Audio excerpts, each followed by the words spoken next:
नूने रोटी खाके भले जिंदगी बितैहा, अपने न पढ़ला बाकी बचवा के पढ़ैहा।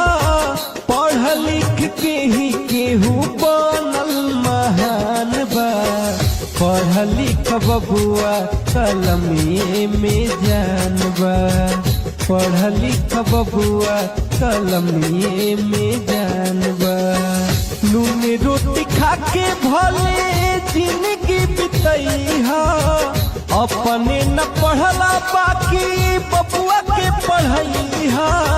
पढ़ लिख के ही केहू बनल महान बा, पढ़ लिख बबुआ कलमिए में जान बा। पढ़ लिख बबुआ कलमिए में जान बा। तूहू रोजे भेजिहा अपन बबुआ के स्कूलवा, इहे बबुआ पढ़ के करिहे रोशन ताहर नाम कुलवा। सबके जगैहा भैया घर घर बतैहा, सबके जगैहा भैया घर घर बतैहा।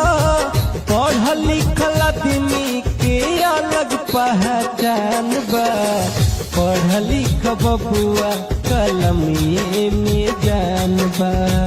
पढ़ लिख बबुआ कलमिए में जान बा।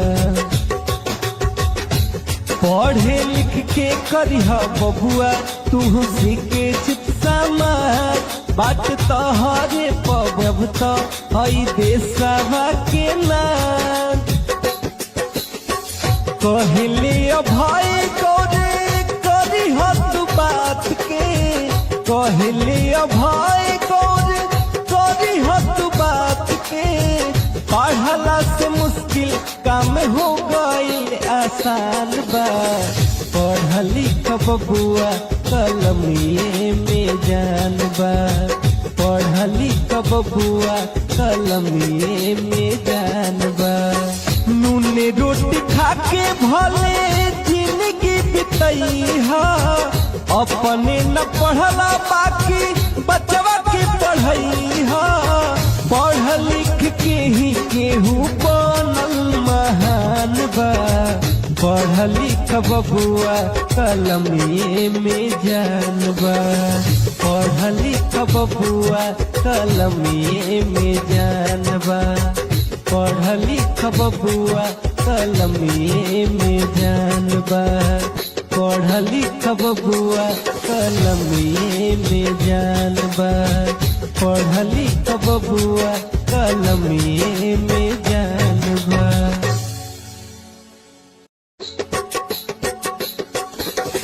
नूने रोटी खाके भले जिंदगी बितैहा, अपने न पढ़ला बाकी बचवा के पढ़ैहा। पढ़ लिख के ही केहू बनल महान बा, पढ़ लिख बबुआ कलमिए में जान बा।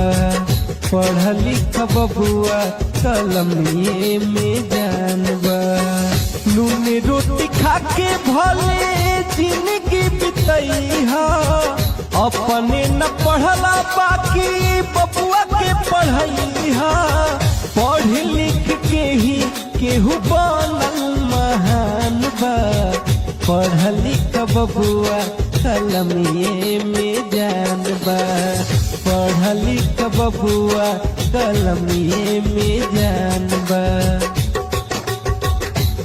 तूहू रोजे भेजिहा अपन बबुआ के स्कूलवा, इहे बबुआ पढ़ के करिहे रोशन ताहर नाम कुलवा।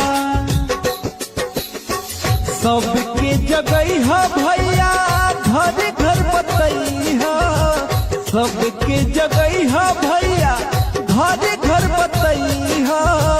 पढ़ लिखल आदमी के अलग पहचान बा, पढ़ लिख बबुआ कलमिए में जान बा। पढ़ लिख बबुआ कलमिए में जान बा। पढ़े लिख के करिह बबुआ तू सीखे चित समाज बात तो